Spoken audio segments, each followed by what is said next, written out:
This episode is brought to you by Heyday. Feeling stressed? Take a moment for yourself with Heyday. Stroll through rows of golden wheat, tend to cute barnyard animals, and discover the joys of a digital farm retreat. You don't have to hop in a car or catch a plane. Escape to the farm at the tap of a finger. With Heyday, you're not just tending to a farm, you're tending to yourself. Heyday. Search Heyday, that's Hay space DAY, in your favorite app store. Heyday is a free-to-play mobile game and offers optional in-app purchases and random rewards. How many discounts does USAA Auto Insurance offer? Too many to say here.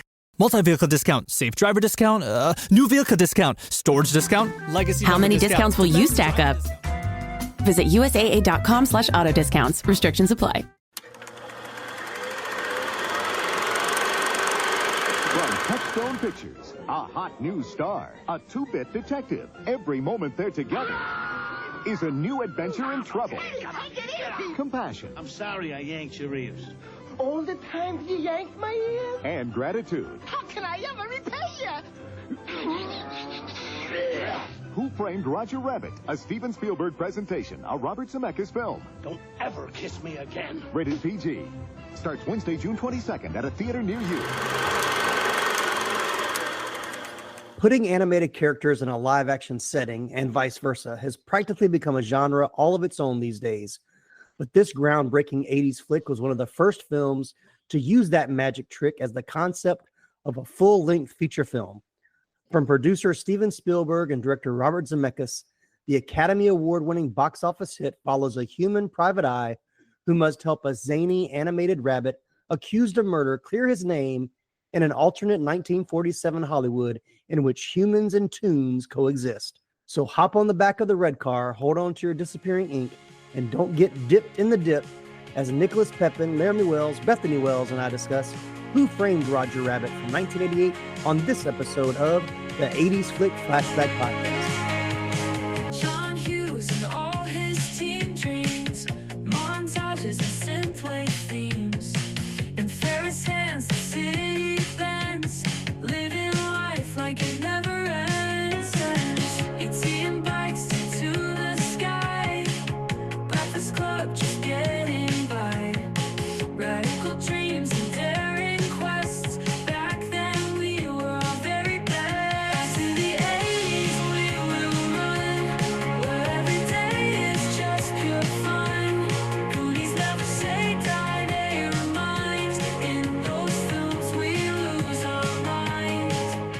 All right, welcome in everybody to the 80s Flick Flashback Podcast. I'm Tim Williams, the creator and host. We're excited to have you with us. If you enjoy the show, please leave us a 5-star review on Apple Podcasts. Don't forget to follow or subscribe so you never miss an episode. We want to hear from you. Connect with us on Facebook, Instagram, TikTok, and YouTube. And if you're feeling generous, you can support the show at buymeacoffee.com. Every little bit helps. You can also visit 80sflickflashback.com and our TeePublic store for some awesome 80s Flick Flashback merch and original designs. Today, the cartoon cosmos has aligned, and I'm beyond thrilled to introduce a trio of fantastic film fanatics joining me for this one. First up, he's a man whose insights are sharper than a toon's wit and whose knowledge of 80s flicks is truly sensational. Please give a big virtual high five to the one and only Nicholas Pepin from Pop Culture Roulette. I think I will take one of those drinks. And also joining, we have a dynamic duo here to double the fun. They're a pair of pixel perfect pals who found the kind of love that some believed was only possible for a sultry redheaded lounge singer and a loony but lovable rabbit. Please welcome the terrific twosome of Laramy and Bethany Wells. What can I say? He makes me laugh. Aw, I don't know what to say. I was going to do a whole like Roger Rabbit impersonation, and then you had to go say something sweet like that. Oh, I was also quoting Jessica Rabbit. Yes, I know, but I still didn't know what to say. Because again, I had this whole jokey thing planned in my head, and then you go and say something like that. mm-hmm. Oh, so sweet. She's gonna make you a carrot cake now. Yeah. All right, we're talking about Who Framed Roger Rabbit from 1988. So let's jump right in. Nicholas, when did you see Who Framed Roger Rabbit for the very first time? Because I'm one of the older people in the room right now, I saw this one in the theaters. I was probably too young to have seen it in the theaters. Looking back on it, there's a lot of adult things in it. There's a look at watching it again last week. I was like, man, how was I allowed to go see this movie? And then rent it a couple times afterwards. But yeah, no, but I also realized that most of that probably went right over my head. Of course it did. Of course it did. So, all right. So what about you, Laramy? You know what? Part of me thinks I did see this in theaters. It may have been one of those like re-releases or one of those like, the come see the kid movies in the summer and the, Yeah. But part of me really feels like I did see this in theaters. I think I read they did re-release it in 91 for like a limited release. That could be because I would have been 10. Yeah. So that very well could have been the case. Okay. But I really do. I'm not going to say for 100% certainty, but I do really think that I saw this in theaters. Mm-hmm. All right. What about you, Bethany? Well, seeing as how I am one of the youngest people here in this chat, I probably saw it when I was young. I think my parents, doing this show with you, Tim, I realized my parents had a lot of stuff just like illegally recorded on VHS tapes. We all did in the late right. Yeah. Right. You weren't the only one. I feel like every time you ask me, I was like, I'm pretty sure my parents had this recorded on some VHS tape. I mean, you got that free weekend of HBO. That's all you did. Right. Absolutely. Right. And so I'm pretty sure we had this on a VHS tape. It was either recorded from HBO or TBS, possibly, because I feel like this was a TBS movie. Maybe not. Could have been. Yeah, maybe it's possible. I don't know, but I watched it a lot. We had it on a VHS tape because I remember that cartoon that opened it up. Not just like the one from the movie, but the short that aired before it, where he's in the hospital. Wasn't that for another movie, though? I don't know, but Yeah, I like remember that one- that yeah. cartoon playing before I watched the movie, and it's him in the hospital with the baby and I remember which all one of you're that. talking Yeah. about. I did see this one in the theater. I do remember going to see it and being excited to go see it in the theater. And I remember buying the VHS when it was released and remember that my dad bought a copy of the VHS to buy his parents, my grandfather, because of all the classic cartoons that were in it. He just thought it'd be cool for him to see it. And I remember us watching it with him and him kind of like appreciating parts of it, but really didn't see why everybody liked it so much. And it just kind of sat in his VHS case, Yeah, I from can then see on. that. So how long has it been since you rewatched it before rewatching it for the podcast? We'll go the other way now. So about Bethany, the last time we planned to record this episode? It's about a year ago. No. I do feel like it was a little over a year ago. We watched it with the kids. Mm-hmm. I mean, it's a movie with cartoons and nostalgia. So we're like, Right. yes, it's gonna be great. And then there's some stuff in it and we go, interesting. Interesting. They don't understand what they're doing when they're playing patty cake. No, Right. I didn't. Right. I don't think I understood it. Still for a don't while. understand what's going on. with Yeah. that. Yeah. There were scenes like when I was watching it today and I was like, I'm trying to, think of myself in 88. I would have been middle school. So like maybe 12 or 13. So there was stuff in it that I was like, kind of like, oh, that's not a G, cartoon kind of, part or whatever, or something, there were certain things like when the baby, whatever, goes under the lady's skirt and he looks up and the little devil horns come at him like, okay, but even some of the old, like I remember being as a kid and there being like old Looney Tunes cartoons that sometimes would be aired that weren't edited because, those were originally like not meant for kids. Like they were very political and stuff. So there were things I saw in there. I was like, that doesn't seem like I should be watching that, but it's a cartoon and nobody's in here to stop me from watching it. So here we go. I mean, I distinctly remember my parents letting me watch it and having a conversation with, is this something we should let them watch? Because I would have been 10.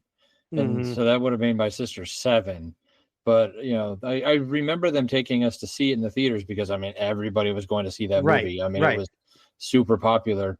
And then we rented it or we watched it, and just again that conversation of what I mean, I'm gonna go ahead and jump the gun a little bit. I'm pretty sure Jessica Rabbit was where my predilection towards redheads came from.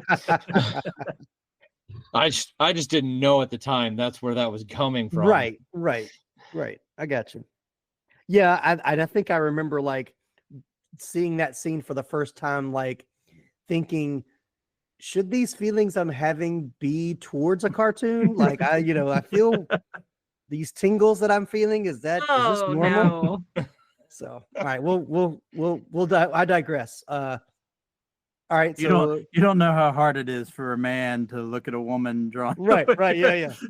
Like there's very cringy parts of this that I see now that I did not see as a child. So no, you definitely missed a lot of the like.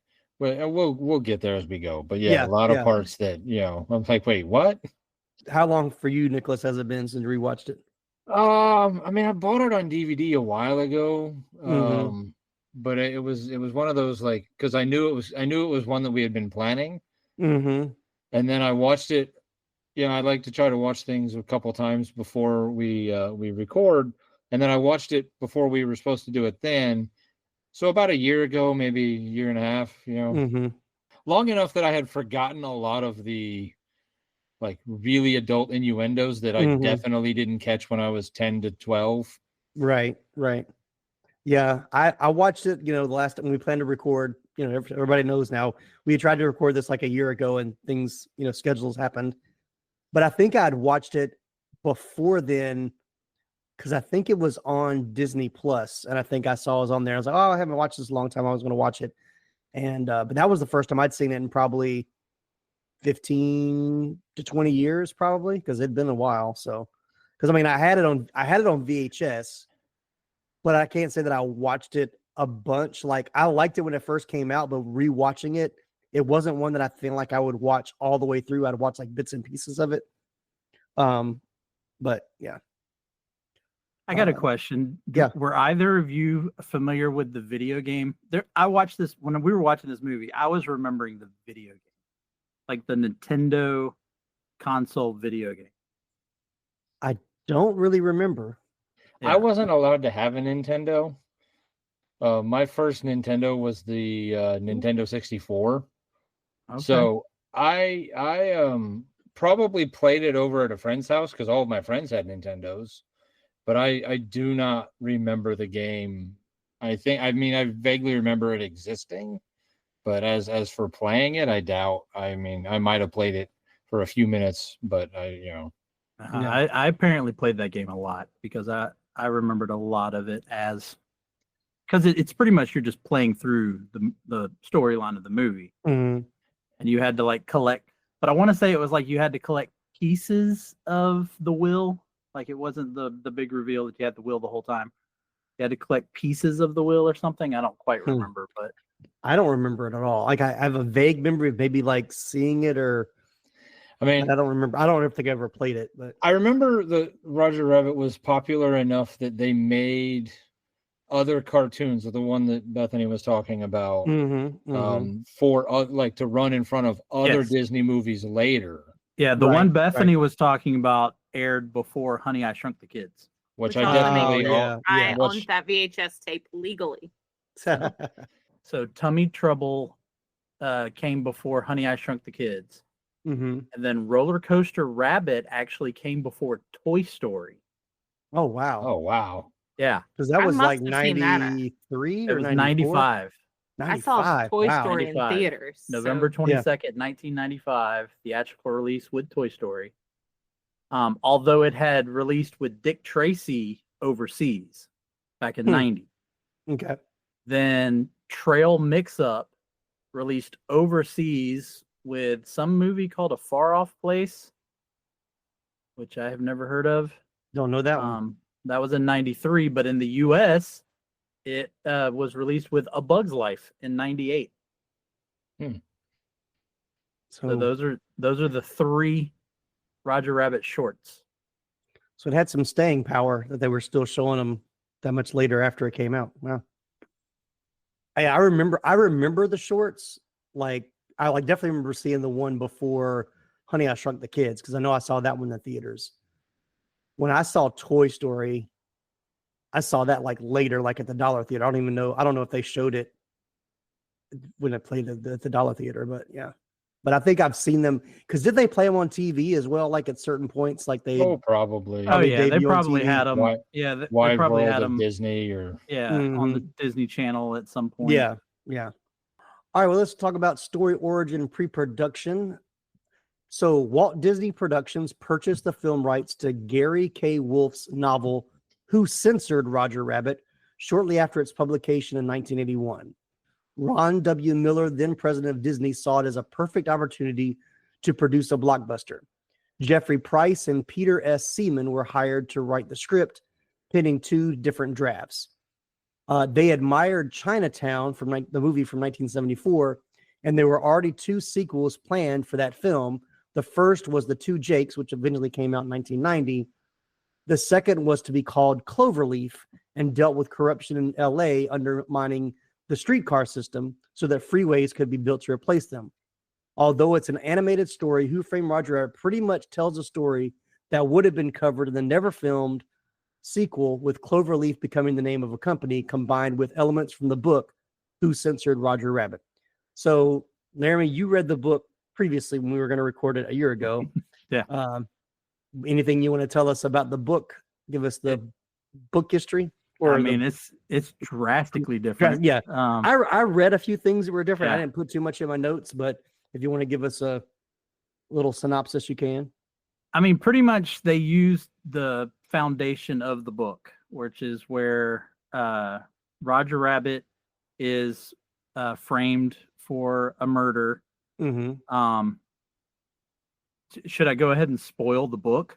Yeah, might as well. Yeah. So, spoiler: Roger actually did it in the book. Ah, okay. Yeah. He's jealous about. It's not the same. It's not the same name. I don't even think of the. It's not Acme at all. Okay, right. I can't remember. It's like DeGrease or DeGreasy or something. It's like Rocco, I think is his first name. Mm-hmm. But it's the same thing. Like, Jessica's cheating on him, and Roger does murder the guy. But then Roger is killed. Yeah, I had read that. Yeah, that he didn't. Yeah, so the Roger Rabbit that is actually working with Eddie Valiant in the book is Roger's stunt double, because in this universe, they're comic strip characters, not cartoon characters. Okay. In the book. They can create doppelgangers of themselves. Okay. And usually the doppelganger only lives long enough to do like the stunt or whatever they need it to do. But this one, Roger put enough energy into him to last for 2 days. And so that's the Roger Rabbit that helps Eddie. And then at the very end of the book, that Roger fades away. So there is no Roger Rabbit after the first book, which was crazy to me because I knew there was a sequel to the book. Right. Come to find out that he just wrote a sequel and just pretty much ignored everything from the first book. Okay. But anyway, yeah. And there's, instead of them looking for this, for the will, there's this thing about they're trying to get a hold of a teapot or kettle of some sort. And that's what they're all after. Well, when they finally get it, come to find out there's a genie inside of it. Okay. Yeah. And then that's where that book got really weird. But ultimately, like Eddie finds out that the genie's weakness is salt water. And so he holds it over a saltwater tank and threatens the genie and to make things right or whatnot. But pretty much it clears Roger's name and pins the whole thing on this other character. But he did it, so why would he want to clear his name? It was weird. Like I said, it's weird. Because Eddie even finds out that Roger's plan was to frame Eddie, and that was what the doppelganger was going to do. It was all weird. And then Eddie, once everything is resolved, Eddie realizes he can't even trust the genie, so he just goes ahead and drops the genie into the tank anyway and kills the genie. I don't like it. Yeah. The book is weird. Like, it's weird. It's hard to even imagine, because when the characters speak, like the animated characters, they speak through speech bubbles, like in the real world. Okay. They talk through speech bubbles. So that's a weird part of it too, because it's like there's these things where like the speech bubble like lingers a little bit. And I don't know. It's weird. Like it reads a lot more like kind of those pulp comics. Right. Or pulp novels, I guess. I mean, I'm a comic book guy, so I'm going to say comic. Right. You know, so it's darker, you know, it's more of a straight up like it reads like a detective novel. It is more you can tell that the book was written to be kind of a satire against like Hollywood and fame, and you know, it was kind of written with an intention behind it. I mean, Jessica Rabbit is a lot more cold. Like you could tell she really doesn't love Roger in the book. So yeah, it's crazy that someone read this book and then made this movie. Yeah, I did read like in some of the other drafts, like Judge Doom was not always the big bad. Like there are other incarnations that it was the baby Herman. I can never remember his name. Baby Herman was the bad guy, and that Jessica was actually the one that like did it. So yeah, but I mean, you kind of know from the beginning when Doom shows up, like you knew he was the bad guy from the beginning. So. Yeah. He's very scary. Did you hear though about in an earlier draft who Doom was supposed to be? The one that shot Bambi's mother? Yeah. He's supposed to be the hunter that shot Bambi's mother. Yeah. I mean, honestly, the worst villain. The biggest villain. Yeah. You know, it sounds like this is normally not the case where they do the movies better than the book, but it sounds like this might be one of those rare cases. Yeah, I was gonna say, do you prefer the book or the movie, Laramy? Oh, 100% the movie. The book was so weird. Yeah. I did see though that even Gary Wolf like actually said he liked the changes they made, and he liked the movie. Yeah. So, and I want to say he made the sequel after the movie. So maybe it was more of a sequel of the movie than a sequel of the book. Yeah, I guess so. But from what I've read, I haven't read the sequel, but from what I've gathered is that, he ignores Who Censored Roger Rabbit completely. But then there's a line where Jessica makes a comment about how she had a weird dream, and she describes what happened in the first book. So it's almost like he just retcons it as the entire first book was a dream the whole time. Yeah. The 80s Flick Flashback podcast will return after these messages.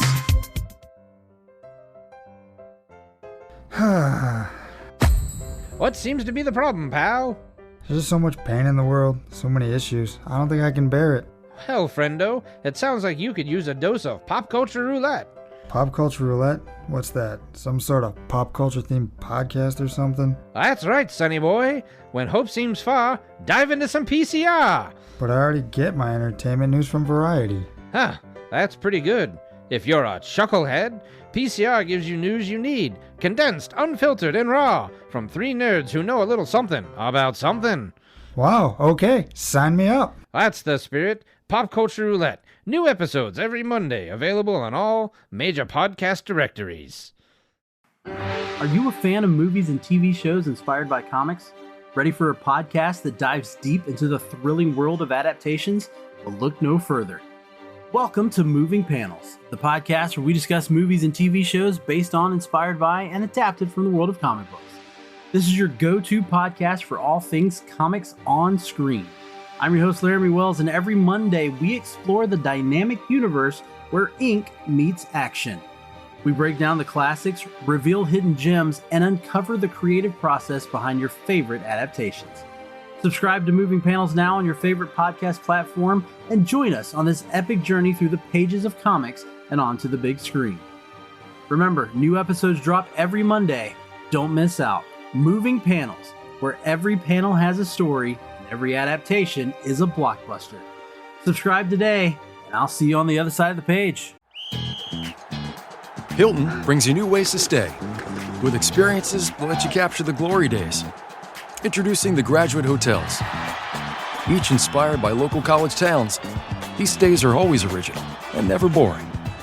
Get in touch with traditions all across the country and enjoy a stay that's a class above the rest. Book at Graduate Hotels with Hilton Honors Points at Hilton.com. It's a win-win. Hilton, for the stay. This episode is brought to you by Indeed.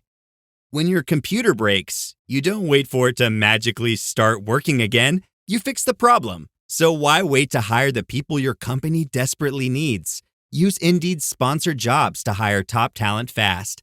And even better, you only pay for results. There's no need to wait. Speed up your hiring with a $75 sponsored job credit at Indeed.com/podcast. Terms and conditions apply.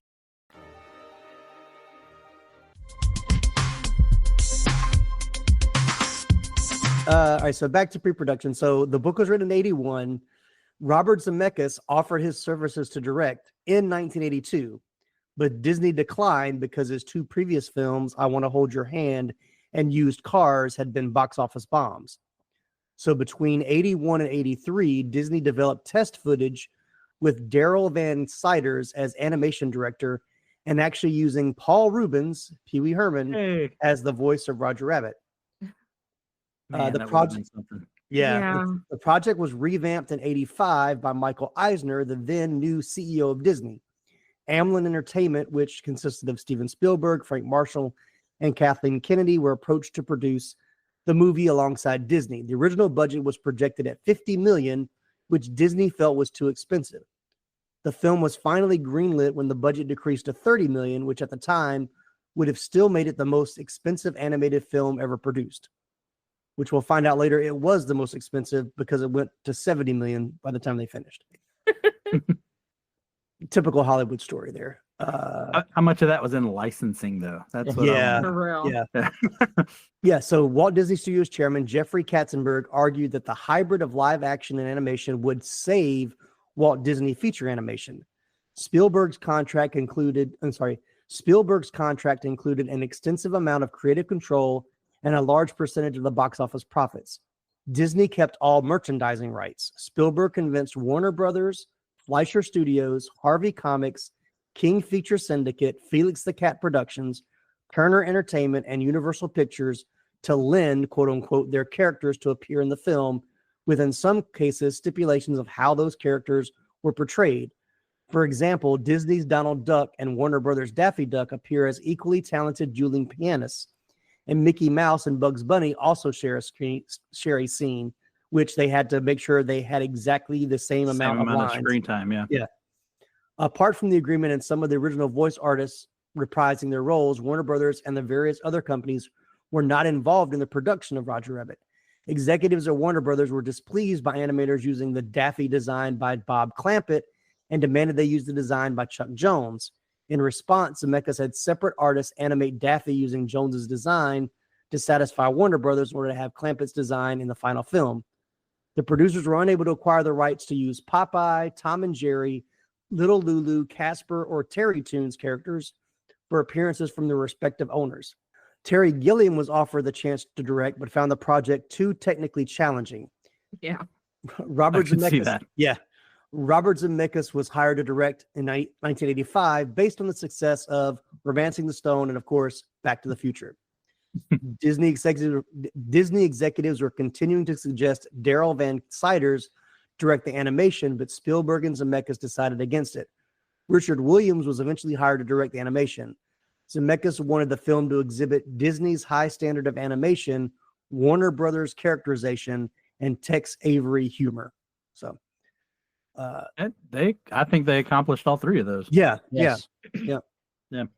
I love, though, that in that story, you got Steven Spielberg and Jeffrey Katzenberg as people behind this movie, and then they would go on and found DreamWorks, like 2 of the 3 that founded DreamWorks. Yeah, where it all began. All right, so let's jump in. I mean, I'm not going to talk too much. There's so much technical stuff that's cool about this movie, but I'm not going to dig too much into the technical stuff. There's plenty of documentaries and behind the scenes features that you can watch on that. It's hard to kind of explain that stuff on a podcast anyway. So, but let's jump into casting. If you're ready. Trust us, the technical stuff's really cool. It is. Yeah, it is. Take our word for it. So we got Bob Hoskins as Eddie Valiant. Do you know who Spielberg's first choice was to play Eddie Valiant? I've heard this, but I cannot remember it right now. I don't. Dun dun dun dun dun dun. Dun. Okay, I don't think so. I don't know if that would have worked. I think Bob Hoskins was the perfect choice. Yeah, so Harrison Ford was the first choice, but his price was too high. Chevy Chase was the second choice, but he wasn't interested. Bill Murray was also considered for the role, but due to his I think that's the one I had heard before. Weird method of receiving offers for roles, he missed out on it, which he later said if he knew he would have been offered, he would have taken it. That's that exact story. That's the one I've heard. Yeah, that Bill Murray just never responded. Eddie Murphy reportedly turned down the role because he misunderstood the concept of toons and humans coexisting. He later regretted his decision. Other names, of course, rumored: Robin Williams, Robert Redford, Jack Nicholson, Sylvester Stallone, Edward James Olmos, Ed Harris, Charles Grodin, and sounds like somebody just throwing everything at the wall and saying what's right. So I will say this, I think Bill Murray could have done it. Mm-hmm. I actually think Charles Grodin would have been pretty good. Yeah. I think Robin Williams would have brought a different take, but I think he would have been good. I don't know. I think Robin Williams would have been almost crazier than the Toons themselves. Yeah, that's because he had the ability to tone it down. He did. In 88. And then well, yeah, sure. Yeah, I mean, we all saw The World According to Garp.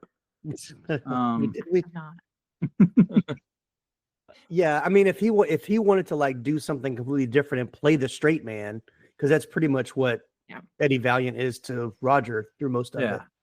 But then he has the little clown moment at the end, which I think would have been really fun to see. Robin Williams then, that would have been the moment because everybody would have been waiting for it to happen.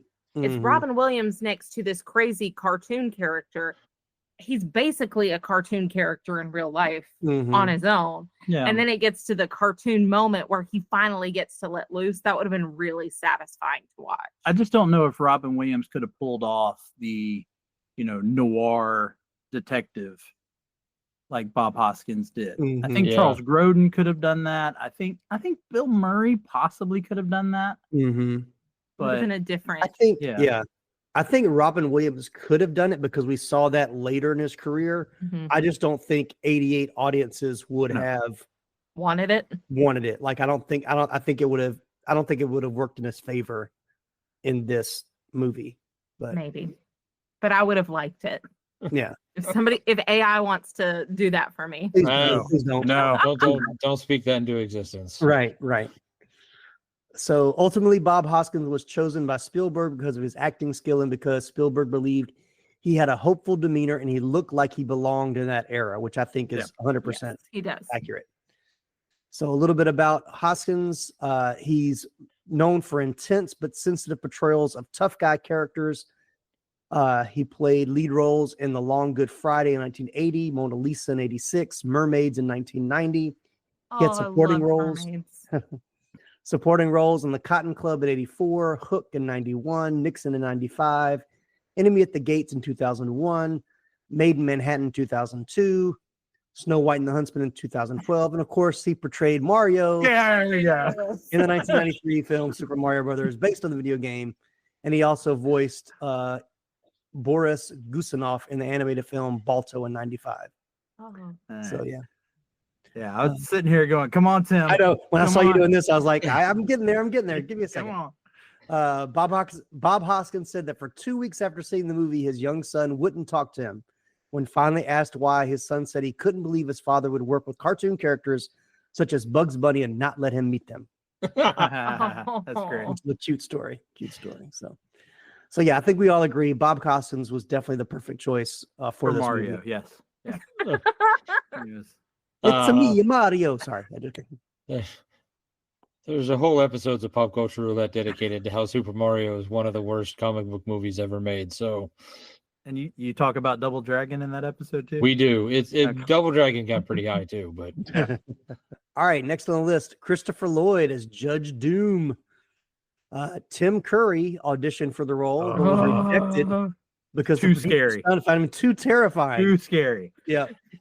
Christopher Lee was also considered for the role, but turned it down. John Cleese also expressed interest, but was deemed not scary enough. So that kind of happy medium. I can see that. Peter O'Toole, F. Murray Abraham, Roddy McDowell, Sting were also considered. all men who didn't take the offer seriously. There's no way Peter O'Toole would have even entertained the offer. Right. You know what? You know what's funny? You said Roddy McDowell. Mm-hmm. Malcolm McDowell could have been interesting. Would have been it. Yeah. He would have done it because he'll say yes to everything. Yeah. Like you mean like Super Mario Brother? Yes. Exactly. No, man. But he really could have played Judge Doom. Yeah. He could have done good. But Christopher Lloyd was like the stuff of nightmares. Oh, for sure. Just absolutely terrifying. Oh, yeah. We're going to get into it. So he was cast because he previously worked with Zemeckis and Spielberg on Back to the Future, of course. But he said he compared his part as Doom to his previous role as the Klingon commander Krug. Is it Krug or Kruge? In Star Trek III, The Search for Spock. Both overly evil characters, which he considered fun to play. He chose to avoid blinking his eyes while on camera to portray the character. So if you watch the movie, because he's wearing dark sunglasses. Yeah. But you get that he's not blinking. You can tell. Yeah. Of course, he's best known for portraying Emmett Brown in Back to the Future trilogy, the TV show Taxi. We've covered Christopher Lloyd in our Back to the Future episodes, so we know his filmography. But he was great. I mean, it's good. I mean, I like to see him as that bad guy character. But yeah, I'll mention this one: Stubby K as Marvin Acme, the owner of the Acme Corporation, who gets murdered early in. Only because he originated the roles of Nicely Johnson in Guys and Dolls, and Marion Sam and Lil Abner, introducing the two show-stopping numbers of the era, Sit Down, You're Rockin' the Boat, and Jubilation Tea Cornpone. He reprised these roles in the movie versions of the shows. Other well-known roles include Herman and Bob Fosse's Sweet Charity, and Sam the Shade and Cat Ballou with y'all's favorite Jane Fonda. Yep. So yeah, so I had mentioned him because Kate had that great filmography. Then Joanna Cassidy as Dolores. She began working as a model in the 1960s and made a professional acting debut in 1973, appearing in the thriller films The Laughing Policeman and The Outfit. She later starred in the films Bank Shot in 1974, The Late Show in 1977. She played the replicant Zora in the science fiction film Blade Runner in 1982. She was also in Under Fire in 1983. She was on the TV show Buffalo Bill with Dabney Coleman from 1983 to 1984. And she's been in several other movies like The Package in 1989, Don't Tell Mom the Babysitter's Dead in 1991, and Ghost of Mars in 2001. Oh, that's right. She's Rose. She's Rose. I'm right on that, Rose. What is it? What's the line? I'll get right on that, Rose. I'm right on that, Rose. Yeah. Don't tell Mom the Babysitter's Dead. Great movie. And then I'm skipping a lot because we're trying to keep it brief, but I will mention Joel Silver's cameo as the director of the Baby Herman cartoon was a prank on Disney chief Michael Eisner by Robert Zemeckis and Steven Spielberg.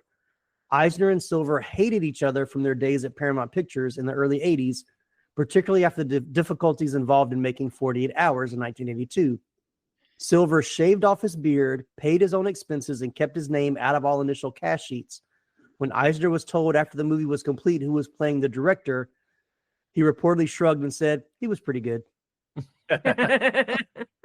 Good old Joel Silver, producer extraordinaire. So anybody else in the live action cast that Okay, yeah, I was about to say. I say you're not ignoring the animated. No. No, I mean, live action. You got it. Okay. Voice cast: Charles Fleischer as Roger Rabbit, Benny the Cab, Greasy, the second in command of the Toon Patrol, and Psycho, a member of the Toon Patrol. So, of course, we mentioned Paul Rubens was the original voice in the testing they were doing, and heavily auditioned for the role, but didn't get it. Eddie Deason, who had worked with Zemeckis previously, also auditioned to play the part, but didn't get it. It was eventually given to Charles Fleischer. Fleischer is best known for his recurring role as Carvelli in Welcome Back, Kotter. Yep. And for appearing in films such as Nightmare on Elm Street, The Polar Express, Rango, Chippendale Rescue Rangers, and We're Back, A Dinosaur Story. He made a cameo in Back to the Future Part 2 and also reprised the role of Roger Rabbit in the theatrical shorts we mentioned earlier. Craziest Story, which I know you guys probably know about. He was so devoted to the role as the animated title character that he asked the costume department to create a full-body Roger Rabbit suit for him to wear on set. Fleischer delivered all of his lines from inside the suit, claiming that it helped both him and co-stars Hoskins immerse within the fantastical world of the film, even though Fleischer admits that Hoskins initially thought he was out of his mind. Yeah, watching the behind the scenes stuff with him just standing there in a Roger Rabbit costume is just great. It probably helped him actually look at him the way that character needed to, which is like this guy. Yeah, but he wasn't on set. I don't like care. he would sit he over was off camera. Yeah, off He was camera. just yelling he it would, up front. he would yell the lines. Yeah. Still.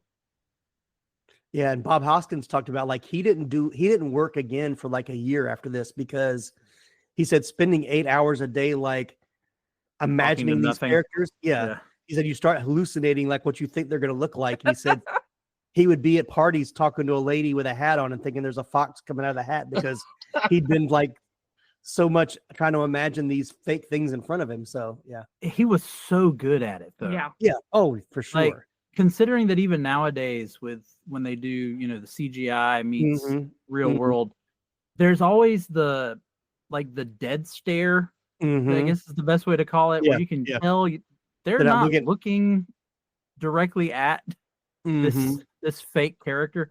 Bob Hoskins, though, you believe there's an animated rabbit standing next to him.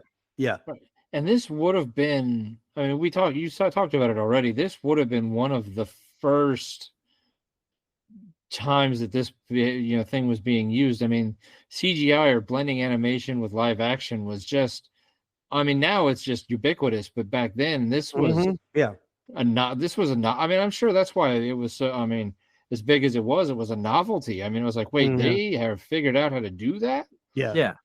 Because I mean, you saw it back in the 60s. They did it in Mary Poppins. Of course, Bed Knobs and Broomsticks is notorious for that scene.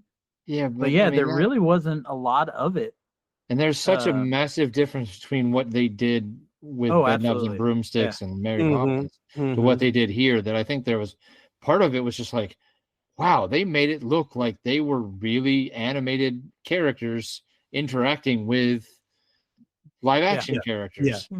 Yeah, so, and I know we weren't going to talk a lot about the technical stuff, but there's one of the behind the scenes featurettes you can watch where they talk about having to light the animated characters, and especially the scene where the bumping the light bulb is swinging, and the way they had to do Roger.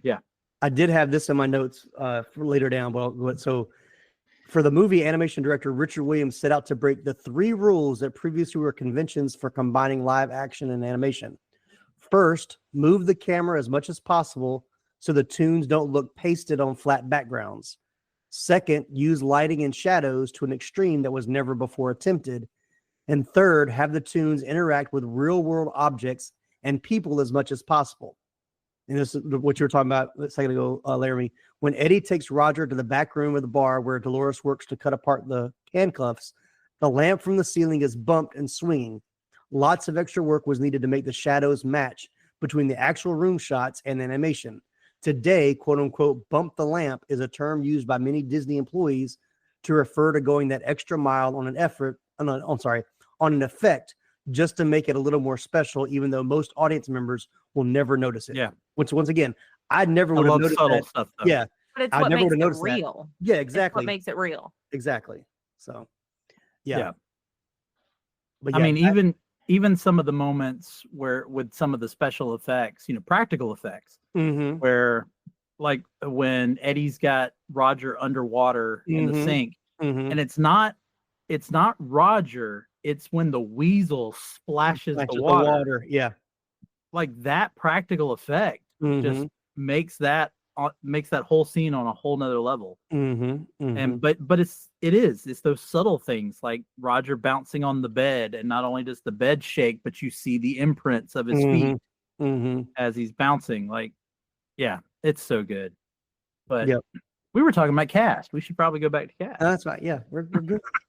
Anything to add, Nicholas, before we get back to cast? No, I think we've covered it all. Let's Okay. talk more about the cast. Okay, we'll get there. And then we got Kathleen Turner as the speaking voice and Amy Irving as the singing voice as Jessica Rabbit, both uncredited, which I have no idea why. So we'll talk about Kathleen Turner rose to prominence with the portrayal of Maddie Walker in Body Heat in 81.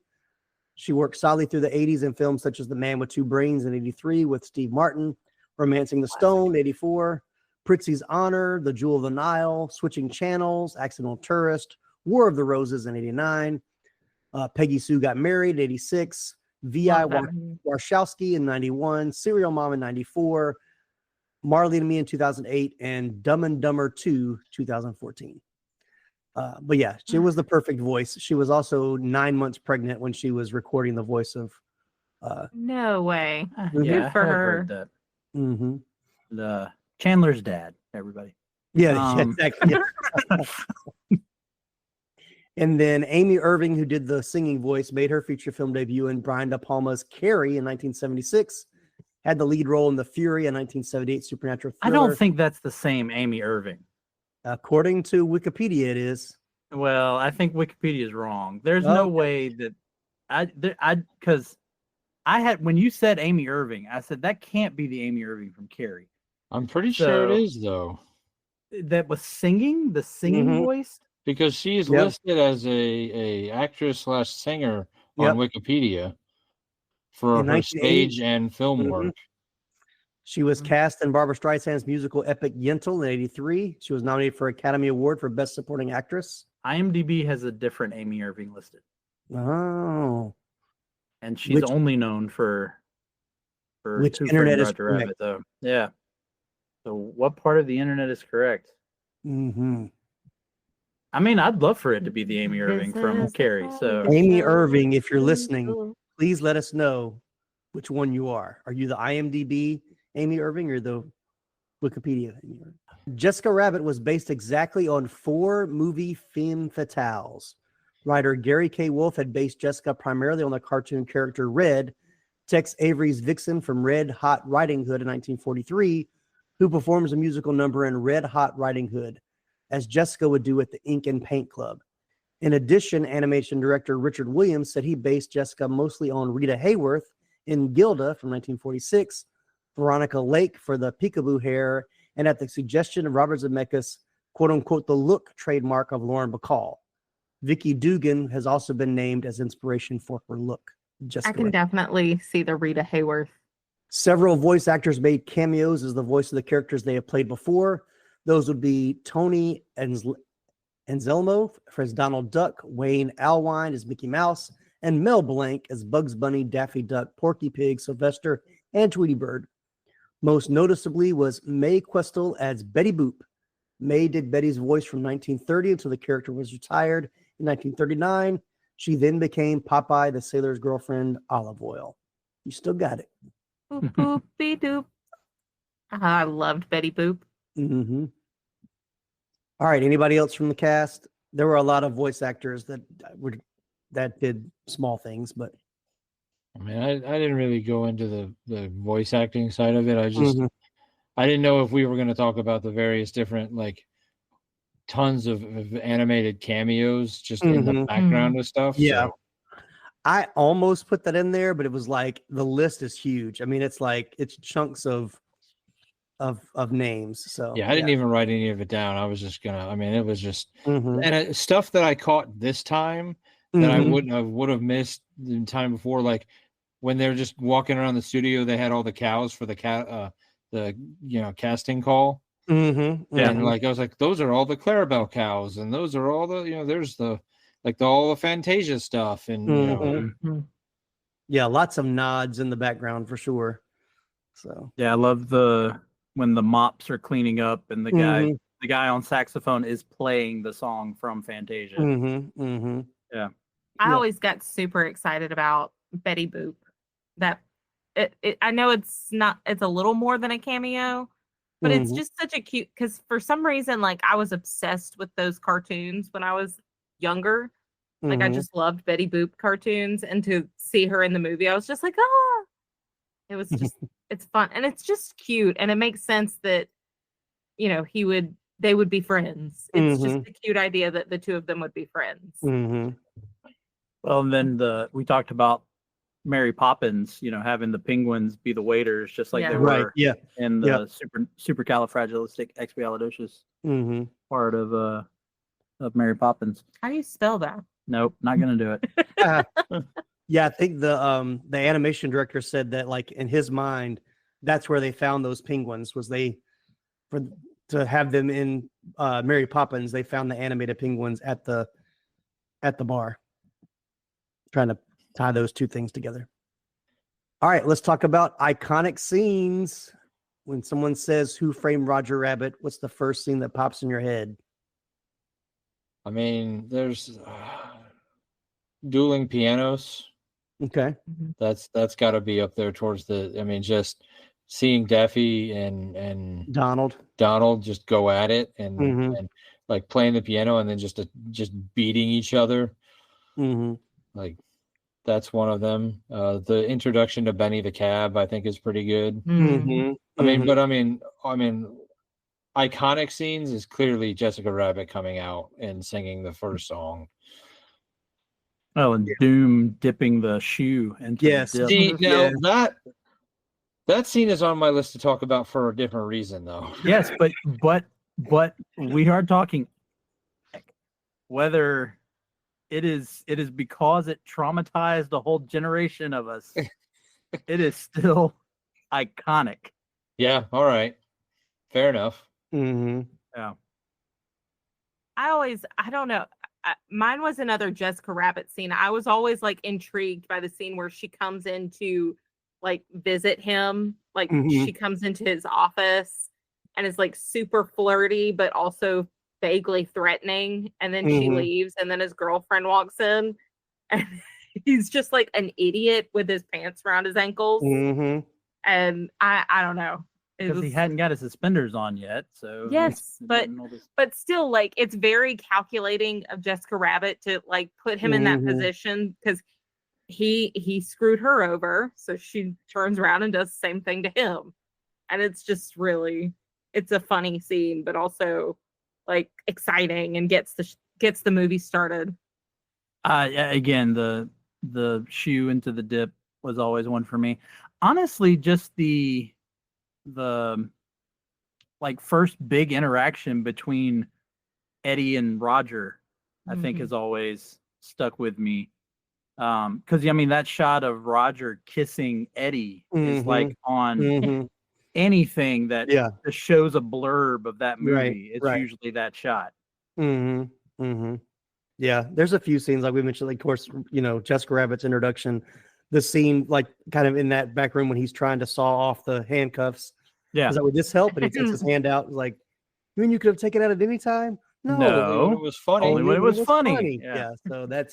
I mean, I always think about that scene a lot. And then the scene where Judge Doom comes into the bar and he's doing the shaving a haircut, 2 bits. 2 bits. Yeah.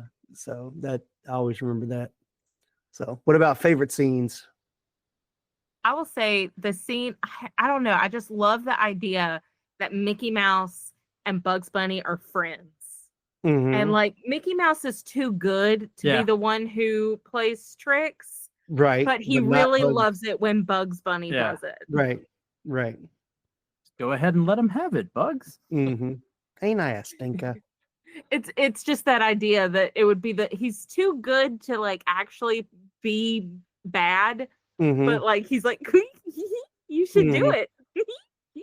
I think and again this could have been a connection with the video game again, because I remember it being part of the video game. There's something I just have always loved about the gun with the old cowboy bullets. Yes. Even though they are a complete waste of anything. Yeah. And serve no purpose in the movie whatsoever.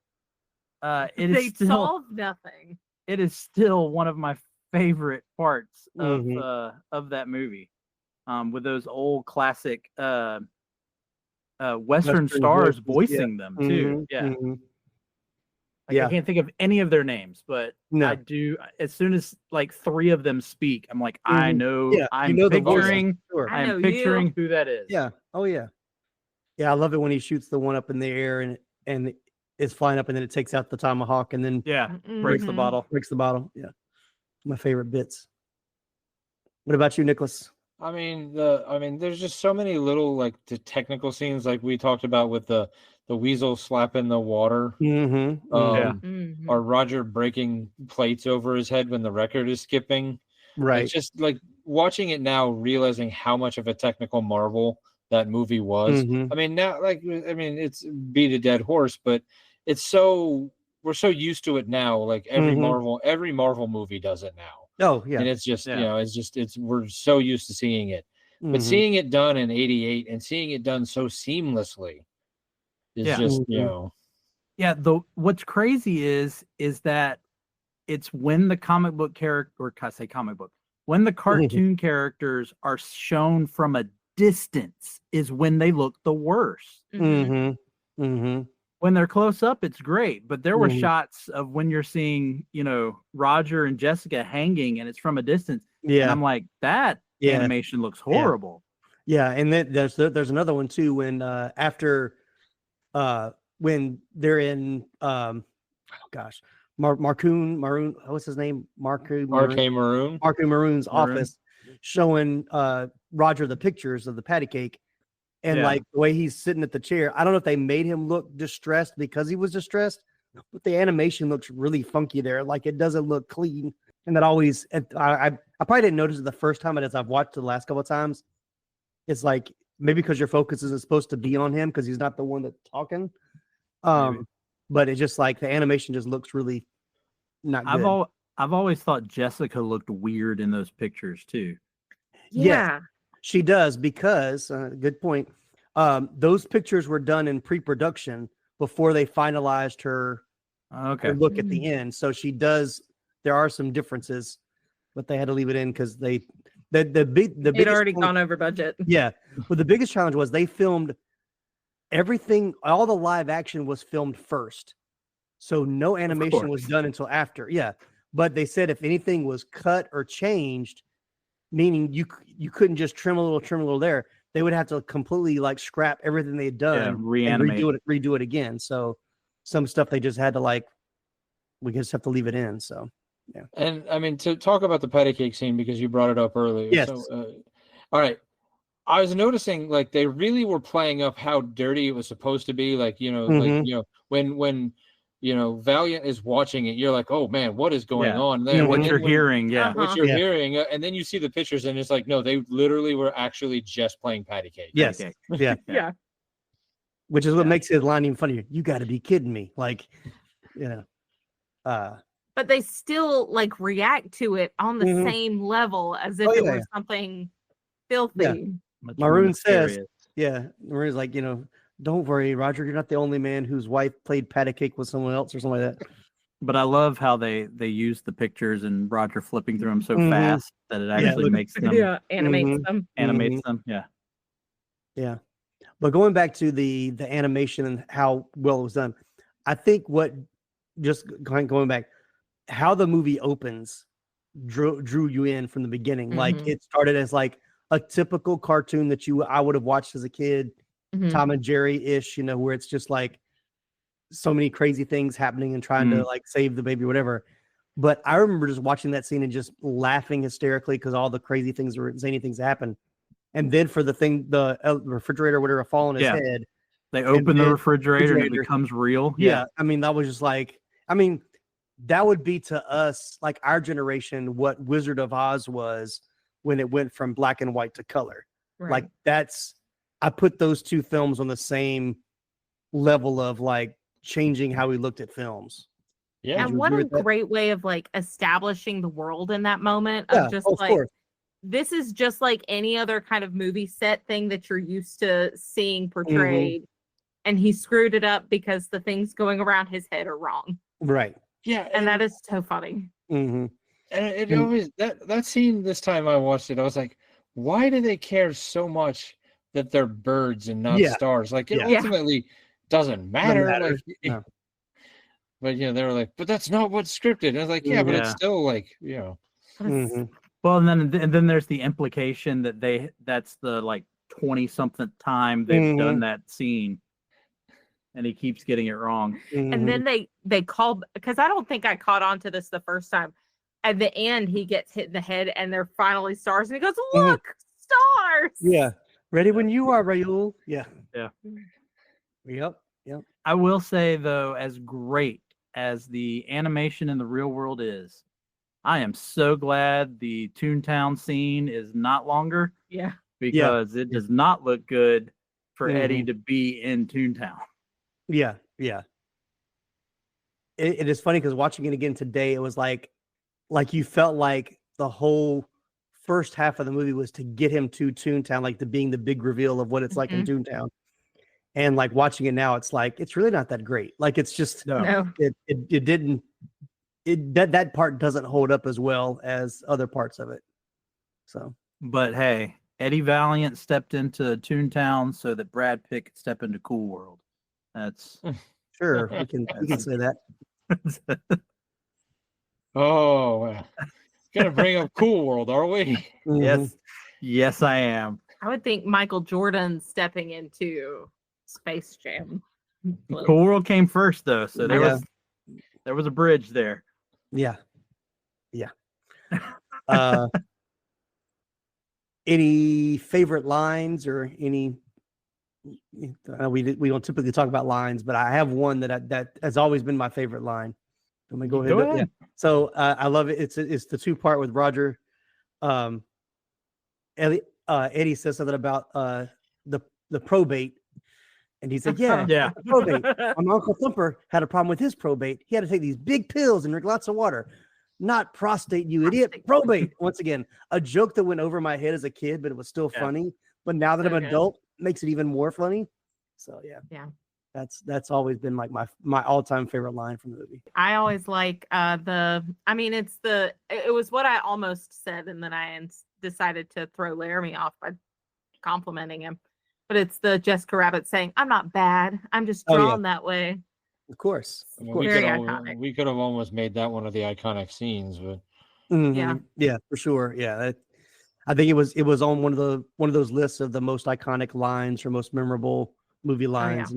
So ever since I originally saw this movie, the way that Charles Fleischer has Roger say his P's, which has always stuck with me. So that's always, it's like, please, Eddie, I have always loved that.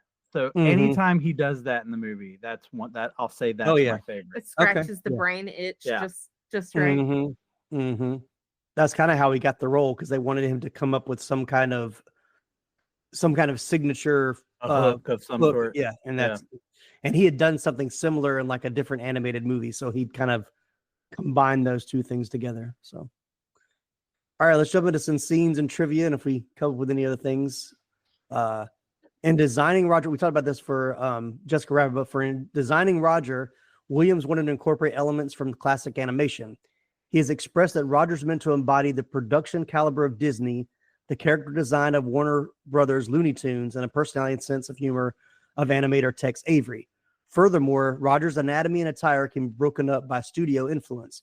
His face is meant to resemble a Looney Tunes character, his torso a Disney hero, while his overalls are a nod to Goofy, his gloves to Mickey Mouse, and his bow tie to Porky Pig. Guess I've never thought about it that way, but yeah, I mean, now that you say it, yeah, it's makes perfect sense.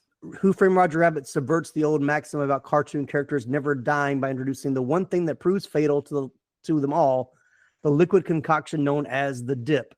There is actually a bit of science behind the plot device. The ingredients of the dip are revealed to be turpentine, benzene, and acetone, which are all paint thinners commonly used to erase animation cells. In other words, to wipe out cartoon characters. Yeah, that was funny. Mm-hmm. Because Ruby asked, like, what even is that? And Laramy was paint thinner. Yeah. Yep. Because even Lily, like towards the end, she's like, so it doesn't hurt humans? No, it's paint thinner. Mm-hmm. Yeah. And then we just ignore the fact that they walk right through it at the end when they're walking around They Doom. rinsed it away. No, there's still a puddle of it underneath Doom, and they walk right through it. Yeah. They rinsed it Yeah. away. Well, It was watered down enough, I guess. Benny got better, didn't he? Yeah. Didn't his tires heal? Yeah. So since we're bringing that up, there are numerous clues to the fact that Judge Doom is a toon. Number one, despite Dip being harmless to live-action humans, Doom always wears gloves when demonstrating it. Two, his waxy skin, fake Adam's apple, and oversized teeth. Three, his cloak is always blowing with a slight breeze, even when indoors, a common cartoon villain staple. Oh, I never noticed that. His stiff, exaggerated movements resembled that of a toon. 5, getting around quickly in a toony sort of way. 6, wearing his clothes well with no exposed skin showing around his body. And my favorite one, which is what I always thought of, the fact that he jumped out of the way when the dip was tipped over when Roger Rabbit had a drink and went ballistic. Also, he was not in pain after being shot by the gun Jessica had in Toontown, being able to get away so easily unharmed. But yeah, when the dip falls over and he like quickly jumps back, like everybody else is jumping back, but they don't know what it is. But he is like the first one to like jump away from the dip coming at him. Yeah, So, I was noticing after repeated viewings, like now once you knew the secret, like you're like, oh, okay, yeah, you kind of catch on. But you know, the first time you see it, like I mean, unless maybe the adults did, but as a kid, I definitely didn't. Oh yeah. No, he was just nightmare fuel. Oh yeah. That's all I could think of when I saw him. It was like, I'm gonna have bad dreams about this tonight. Especially at the end with his high-pitched voice and his red eyes. The rockets that come out of his eyeballs. Knives. Yeah. They're knives. They're knives. Yeah. Even worse. Yeah. So an elaborate funeral scene for Marvin Acme set at the famous Forest Lawn Memorial Park in Glendale was discarded from the shooting script in pre-production. The scene consisted of Foghorn Leghorn delivering the eulogy and the Harvey Toons Jack-in-the-Box logo springing out of Acme's casket to the tune of Pop Goes the Weasel with a giant funeral wreath attached. I say, we're all here together. Right. I'm gonna need them to release that footage. Yeah. Also in the scene, there are many cartoon cameos that were eventually cut, including Casper the Friendly Ghost, who eventually sends everyone fleeing, Tom and Jerry, Elmer Fudd, Pepe Le Pew, Screwy Squirrel, Superman and Lois Lane, Felix the Cat, Chip and Dale, Baby Huey, Mighty Mouse, Crusader Rabbit, Little Lulu, Popeye, Olive Oil, Bluto, Wimpy, Heckle and Jekyll, Cinderella, Alice, the White Rabbit, the Mad Hatter, the March Hare, Winnie the Pooh, Tigger, Piglet, Peter Pan and Wendy, Herman and Catnip, and Little Audrey, amongst others. Yeah. So Of just course, a another- lot of those were the ones that they couldn't get. Yeah, exactly. Right. Which is probably why that scene got cut Exactly. in production. Yeah. It was really just a scene to cut, like fit as many of those cameos in as they could. So, because I'm sure, even though they do say that Spielberg, did work with the Fleischer Company, I'm sure DC had a say. Oh yeah, in using Superman and Lois. Did Warner Brothers own DC at that time? I don't know. I don't- 80, probably, because Yeah, 89, that's when Batman came out. Yeah. Okay. So yeah, probably. Warner Brothers probably did own DC at the time. So, but yeah, no, obviously it would have been cool to see all of those together. I mean, that was like that was like those Say No to Drugs Saturday morning specials that they had when we were kids, where it was Winnie the Pooh and the Real Ghostbusters and all of them, where it all come together to teach some kid about saying no to drugs. Seeing all of those characters together. I like when you brought up something, it reminded me. I like talking about another line that I liked was when Eddie and Maroon are talking about what do you know about showbiz? There's no business I know. Yeah. And I love that because it was very reminiscent of the later, do you know the Muffin Man? It's just they say this thing in just casual conversation. I get a kick out of it. Yeah, that was a good line. All right, let's start wrapping it up. While the film was very well received by critics, it has not been without detractors, especially and surprisingly among actual Golden Age veterans and fans. Chuck Jones, in particular, who worked on the film, ended up loathing the final product. He called it an obnoxious, witless misunderstanding of the old cartoons it set out to honor, and he even accused Robert Zemeckis of robbing Richard Williams of any creative input and for apparently ruining the piano sequence that he and Williams had planned together.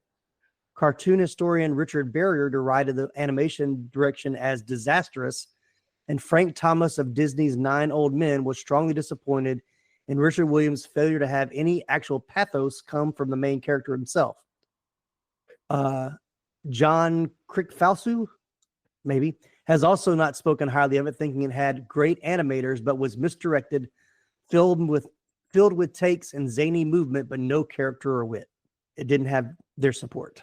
Sounds like sour grapes. Yeah, that's what I was thinking about Chuck Jones, with the fact that they didn't actually use his animation style. But you mentioned it about Daffy, but it was true about Bugs too. Like that wasn't Chuck Jones's version of Bugs. Yeah, and I think some of it was like I think Zemeckis and Williams wanted to keep the versions that were true to that era. Like they were wanting to have it more of the what they looked like at that time in the 80s. In the 40s. They wanted to be more like the 40s look. Yeah. So. Which makes sense. I mean, if you're setting in the 40s, give them what they look like in the 40s. The 80s Flick Flashback podcast will return after these messages.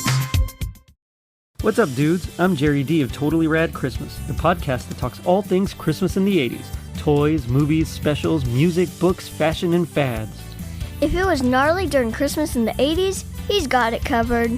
Wait, is there a lot of things to talk about for the 80s and Christmas? Well, you got the movie giants like Christmas Vacation, Scrooged, and A Christmas Story. There are TV specials like Muppet Family Christmas, Claymation Christmas Celebration, and a Garfield Christmas special. Plus classics shown every year. You also jam out to Last Christmas, Do They Know It's Christmas, and Christmas in Hollis. But most of all, it was a time for the most bodacious, best-selling Christmas toys ever, like He-Man, G.I. Joe, Transformers, and Cabbage Patch Kids. Yes, them too. We cover them all, plus much more, including standard segments like Hap Happiest Memory, Gag Me with the Spoon, The Other Half of the Battle, and Chant with the Littles. So tune in to Totally Rad Christmas everywhere you get your podcasts. Turn the clock back and dive into those warm and fuzzy memories. Later, dudes. This message is brought to you by Abercrombie Kids, where the activewear is made for every summer activity, so your mini-me can bring their personal best. Summer days are always an adventure, from day camp to rec leagues and pool days. Abercrombie Kids has the shorts, tees, and swim to keep them comfy and keep up with them. Get everything for the entire summer at Abercrombie Kids. Shop in-store, online, or in the app. The new McCrispy Strip is here. Dip approved by ketchup, tangy barbecue, honey mustard, Sprite, McFlurry, Big Mac sauce, double dipped in buffalo and ranch, more ranch, and creamy chili McCrispy Strip Dip. Now at McDonald's. Ba-da-ba-ba-ba.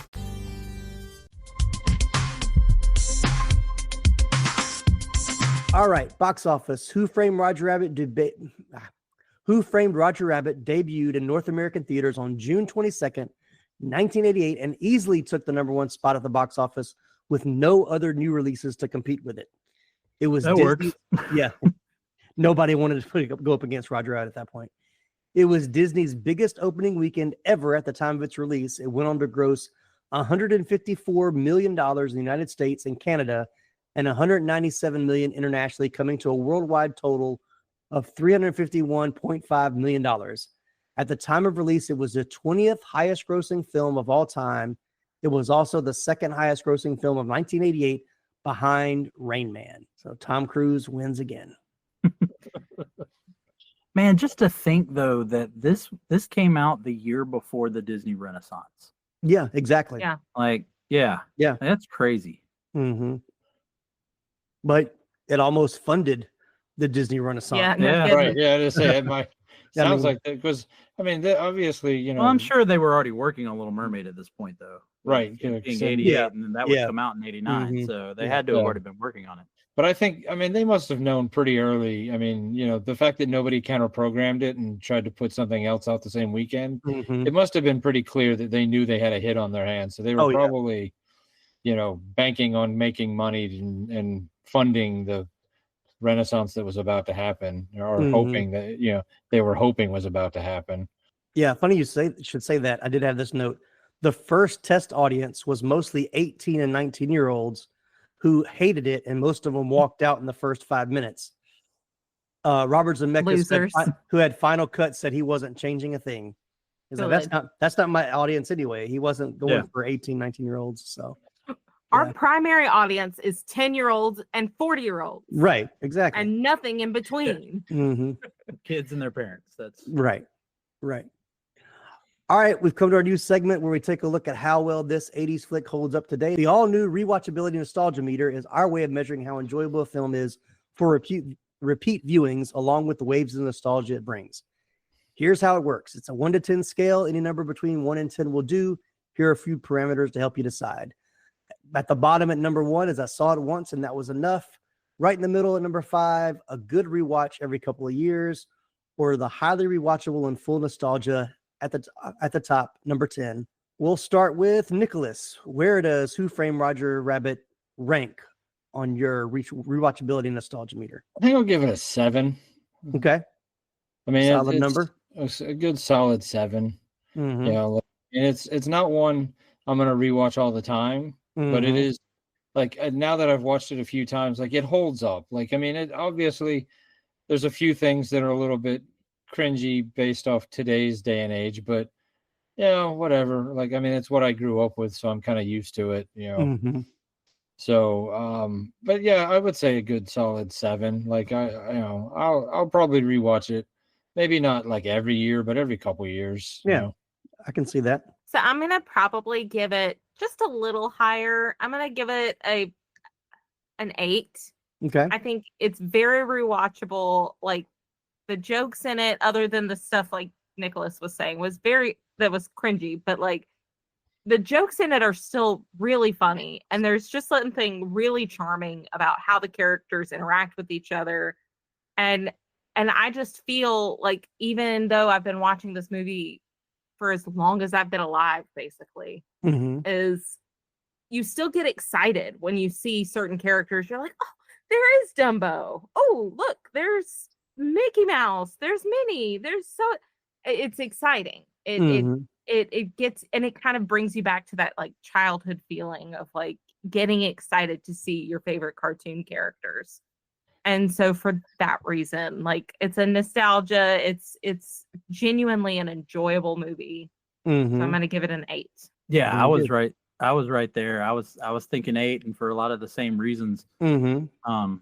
Yeah, this is one I do agree with Nicholas. It's Yeah. not one that I'm immediately gonna, say, oh, I want to watch this now. But it's one that, man, when I do watch it, I'm happy that I watched it. It doesn't feel like a chore to watch it. Mhm. Mhm. It's one that I think, you're talking about rewatchability. It has it. Like it still holds up even in today's standard. Yeah, there might be some datedness to it, but I mean, it still works. Like Mhm. like I said, it still holds up. And, there's not an awful lot of Robert Zemeckis that doesn't have that rewatchability. Right. Yeah. Yeah. Because I was actually looking through, I was like, what did he do after this? And of course, he did the Back to the Future, but then in '92 he did Death Becomes Her, Mhm. which I absolutely love. Yep. Great Yep. movie. Now a musical on Broadway. And so, Mhm. yeah, like I'm looking through, and I'm like, it wasn't until probably within the last 15 years that Zemeckis started making things that I just don't care to ever watch again. Yeah. But because he did A Christmas Carol, and he did Pinocchio. Around the time he did Polar Yeah. Express, he got super into rotoscoping that, Yeah, Polar Mhm. Express worked, and then he did Beowulf. So that, yeah.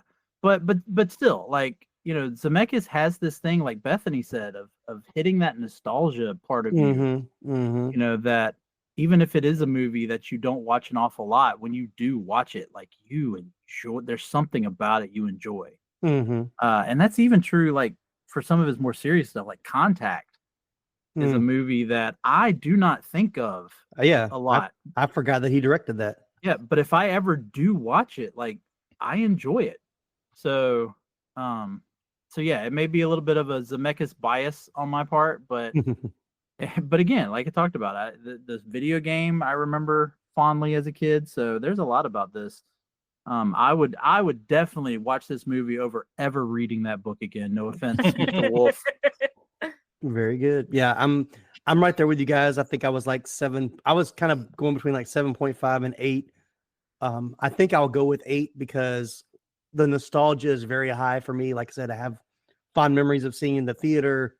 The having the VHS and watching it, and so yeah, but it's one, like, I've watched it 3 times in the last, let's say, 3 or 4 years, and I probably won't watch it again this year, but like in the next year or 2, I'll probably want to watch it again.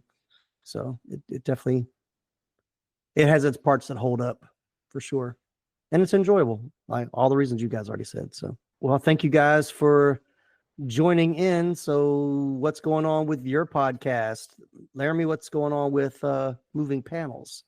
So yeah, the month of May, we call it the month of animation. So we've got we do one DC, one Marvel. We're doing for DC, Batman and Harley Quinn, and then for Marvel, Doctor Strange, old animated before the MCU. There was an animated Doctor Strange movie. So we're doing that. We're deciding the best Harley Quinn voice actress. We're hitting that as well. So yeah, a lot of fun things for the month of animation over on Moving Panels. Cool. What about you, Nicholas, at Pop Culture Roulette? Just our normal nonsense. Whatever we feel like talking about. So hey, let us know what you think, or where you think Who Framed Roger Rabbit should rank on the rewatchability and nostalgia meter. If you agree with us, or if you don't, let us know. You can send us an email at info@80sflickflashback.com, or you can reach out to us on social media. Thank you, Nicholas, Laramy, and Bethany, for joining. Always a pleasure to have you guys on the podcast, and we're glad to have you back again very soon. If you enjoyed this episode, please leave us a 5-star review on Apple Podcast. Subscribe and follow so you don't miss any episodes. Jump online and visit the website, 80sflickflashback.com, and our TeePublic store for some awesome 80s Flick Flashback merch and original designs. I just launched a new collection of designs, of designs inspired by previous episodes like Caddyshack, UHF, and Weird Science. Go check those out when you can. Thanks, everybody, for tuning in. I'm Tim Williams for the 80s Flick Flashback podcast. Here's to the pencil pushers. May they all get lead poisoning. Johnny's the 80s, we will run, where every day is just pure fun. Goonies never say die, they remind. In those films we lose our mind.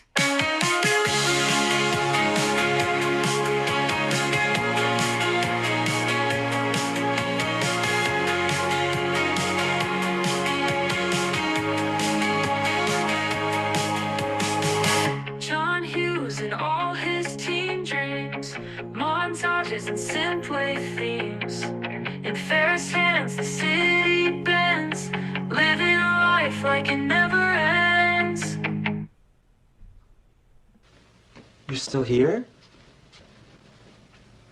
It's over. Go home.